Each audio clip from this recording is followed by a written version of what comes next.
अस्सलामुअलैकुम respected students. उम्मीद है आप ठीक होंगे और खैरियत से होंगे।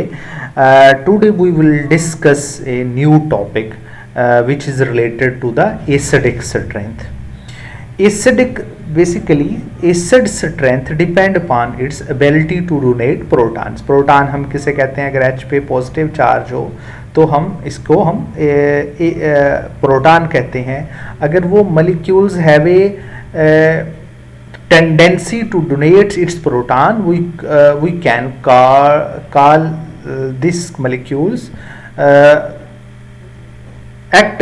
molecule as a acid. Okay, acid strength different factor से इफेक्ट होती है। फॉर एग्जाम्पल सबसे पहले हम डिस्कस करेंगे नॉन मेटल्स हाइड्राइड्स की एसिडिक स्ट्रेंथ। अब नॉन मेटल हाइड्राइड्स कौन से होते हैं? HF, वाटर, अमोनिया, H2S, और भी हम कह सकते हैं कि ये नॉन मेटल हाइड्राइड्स हैं। अच्छा, क्या सारे ही नॉन मेटल हाइड्राइड जो हैं वो एसिड के तौर पे काम करते हैं? नहीं, ऐसा नहीं होता। सारे नॉन मेटल हाइड्राइड जो हैं वो एसिड के तौर पे काम नहीं करते। ठीक है जी, कुछ करते हैं, जो करते हैं उनको हम डिस्कस कर लेते हैं। For example water, HF can act as a acid, water can act as a acid, ammonia can act as a acid according to Arrhenius and Lowry Bronsted concept. Basically ammonia जो है वो Lewis concept के मुताबिक base है, lorry and Brønsted और के मुताबिक ये एसिड है। ठीक है जी।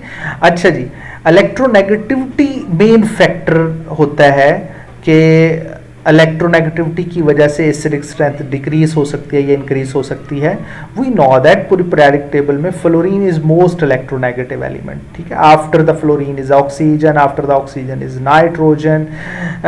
इलेक्ट्रोनेगेटिविटी अगर डिफरेंस ज़्यादा होगा, इलेक्ट्रोनेगेटिविटी का डिफरेंस अगर ज़्यादा होगा नाइट्रोजन इलेक्ट्रोनेगेटिव एलिमेंट के दरमियान में और हाइड्रोजन के दरमियान में, तो हम कह सकते हैं कि वो एसिडिक स्ट्रेंथ उतनी ज़्यादा होगी।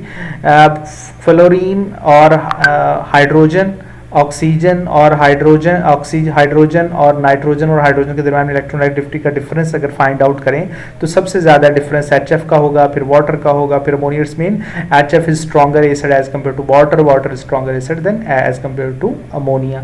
ठीक है जी। अब हम पीरियोडिक टेबल के अंदर इस बात को डिस्कस करते हैं। We know that periodic table में लेफ्ट टू राइट मूव करते हुए इलेक्ट्रोनेगेटिविटी इंक्रीज करती है। अच्छा, टॉप टू बॉटम करते हुए डिक्रीज करती है। पहले हम पीरियड्स के क्रॉस डिस्कस कर लें। पीरियड्स में एक बात याद रखें कि ग्रुप नंबर जो 13 है और ग्रुप नंबर जो हम कह सकते हैं 14 और ग्रुप नंबर कह सकते हैं 15 के पहले कुछ एलिमेंट्स हैं सारे, तो इनके एलिमेंट जो इनके हाइड्राइड जो हैं वो ज़रूरी नहीं कि ये एसिड के तौर पे काम करें। स्पेशली जो एसिड एज ए एसिड के तौर पे जो हाइड्राइड काम करते हैं वो स्पेशली 16 ग्रुप के एलिमेंट्स होते हैं और 17 ग्रुप के जो हैलोजेंस हैं ये स्पेशली ज़्यादा मोर एसिडिक करैक्टर शो कर रहे होते हैं। तो हम जो हाइड्राइड्स की बात करेंगे, नॉन मेटल के हाइड्राइड्स की, वो स्पेसिफिकली 16 और 17 के हाइड्राइड्स की बात कर रहे होते हैं। ठीक है जी, 16 और 17 के हाइड्राइड जो हैं वो ज़्यादा एसिडिक होते हैं। ठीक है जी। अगर हम बात करें टॉप टू बॉटम आते हुए, क्या इलेक्ट्रोनेगेटिविटी के इंक्रीज होने से नॉन मेटल हाइड्राइड की एसिडिक स्ट्रेंथ जो है क्या इंक्रीज होगी कि डिक्रीज होगी? अब इसके अंदर एक अलग से फैक्टर है कि लेफ्ट टू राइट तो हमने इलेक्ट्रोनेगेटिविटी डिफरेंस को डिस्कस कर लिया कि इलेक्ट्रोनेगेटिविटी डिफरेंस जितना ज़्यादा होगा तो उतना वो एसिडिक इन करैक्टर होगा। तो टॉप टू बॉटम जो है वो इलेक्ट्रोनेगेटिविटी का डिफरेंस कम हो रहा है, तो क्या उनके मेटल हाइड्राइड की एसिडिक स्ट्रेंथ भी कम होगी? नहीं, इसको हम स्टेप वाइज बात को डिस्कस करते हैं कि ऐसा है। अच्छा जी, सबसे पहले हम ये बात डिस्कस कर लेते हैं कि यहाँ भी हमने बात की cross the period acidic strength increase and electronegativity of the non metal determine its strength. From left to right move करते हुए नॉन मेटल की इलेक्ट्रोनेगेटिविटी बढ़ती है, जिसकी वजह से इलेक्ट्रोनेगेटिव एलिमेंट्स और हाइड्रोजन के दरमियान में पोलैरिटी इंक्रीज होती है, तो हाइड्रोजन इजीली डोनेट हो सकता है।